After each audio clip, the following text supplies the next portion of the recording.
Read the pollsters, the shutdown was a big factor, negative for the Republicans, and that was a big factor. And they say that I wasn't on the ballot was the biggest factor, but I don't know about that, but I was honored that they said that.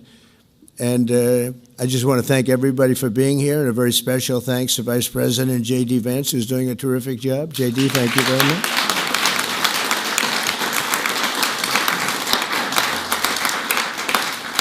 As well as the Senate leadership team that has been working very hard, working really, I will tell you, nobody's working any harder representing the American people, including Senator John Thune. John, thank you. Great job. Good. Senator John Barrasso. John, thank you very much. Senator Tom Cotton, wherever you may be. Tom, thank you. Thank you, Tom. Thank you. Senator Shelley Moore Capito, who's been very involved. Thank you, Shelley.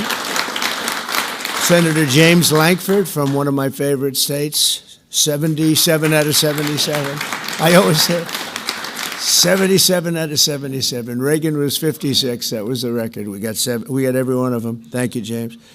And a fantastic friend of mine and an incredible advocate during the election a year ago, Tim Scott. Thank you, Tim. So as you know, we are in the midst of a disastrous Democrat-created government shutdown, and it is Democrat-created, but I don't think they're getting really the blame that they should. That's now officially the longest shutdown in American history.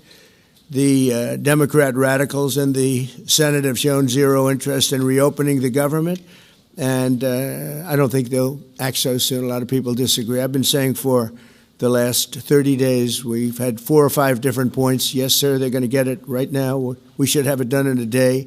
I've heard that about 4 times. I heard it after Kings. They said I was a king. And I heard it after Kings. I heard it after a couple of other moments in time. And I said, no, I don't believe so. And now I heard it's after the election. I don't believe so. I think they will. I think they're kamikaze pilots. I just got back from Japan. I talked about the kamikaze pilots. I think these guys are kamikaze. They'll take down the country if they have to.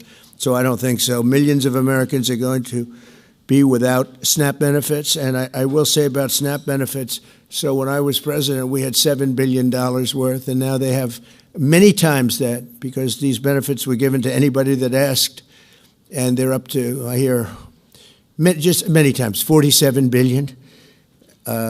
So it wasn't the purpose of SNAP. It was for people that really had problems, down and out, people that really had problems.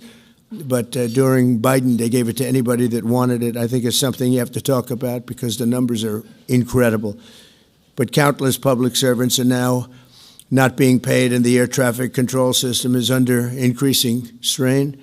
We must get the government back open soon, and really immediately. We have to get it up. We have the hottest economy we've ever had, and it's affecting the stock market now a little bit. But the stock market, as of Friday, has hit many record highs during the last 9 months, many. And it will again. This is just the beginning, because when these plants that are being built right now start opening up, we've never had anything like this. There's a boom. There's a construction boom right now, but that's going to be bigger than that. That's going to be an economic boom as soon as they open up, and it's going to be something special. We have car companies coming in.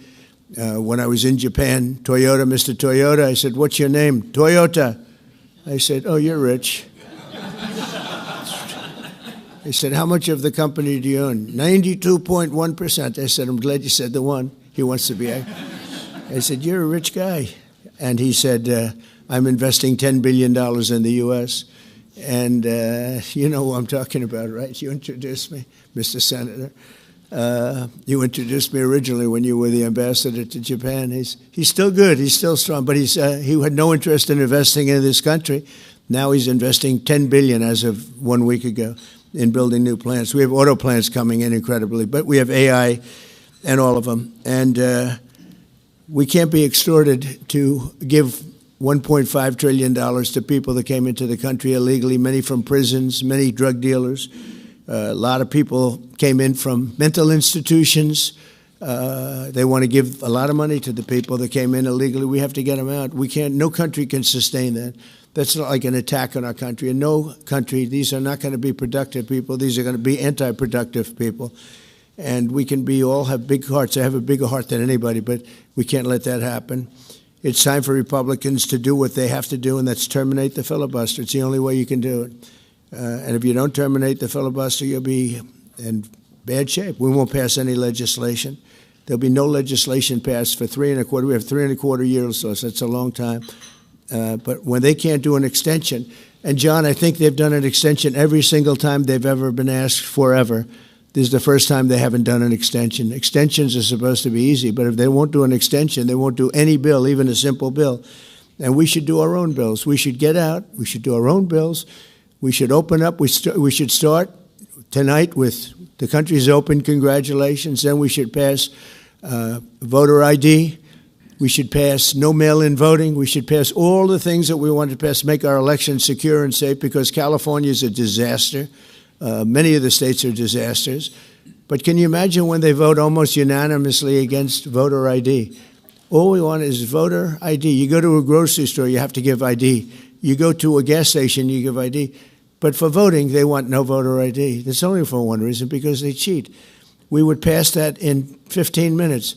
If you don't get it, you'll never pass that. You'll never talk about mail-in ballots. Mail-in ballots make it automatically corrupt. If you have mail-in ballots, automatically it's correct. Even Jimmy Carter, they had the Carter Commission after he got out of office, and he had a group of very distinguished people, Democrats and Republicans, and they passed, they recommended things take place. It was a long time ago. And they said about mail-in ballots, if there is mail-in ballots, there will definitely be corruption because, they pass through too many hands. I mean, you go in to vote, and they want your card. Even me, I went into Palm Beach. You go in to vote, they want your card, you're this, you're that. They say, I'm sorry to do this, sir, but I have to look at your identification. I said, that's all right. I love that. But you're really not going to get away with much. It was very, very professional and very good, the way it's supposed to be. But these people don't want that. They have legislation in California where it's illegal to ask somebody for voter ID. If you ask somebody for voter ID, if you're an official, and you say, I'd like to see your voter ID, they can arrest you, okay? They can arrest you because they want to cheat, and they get away with it, and the Republicans let them get away with it, and we won't do that if we have the filibuster. So we're going to talk about that a little bit, and we're going to see if we can sway, because I know we have a lot of, not a lot, I'd say half feel this way, maybe a little bit less than half, and it's time to have a really good talk.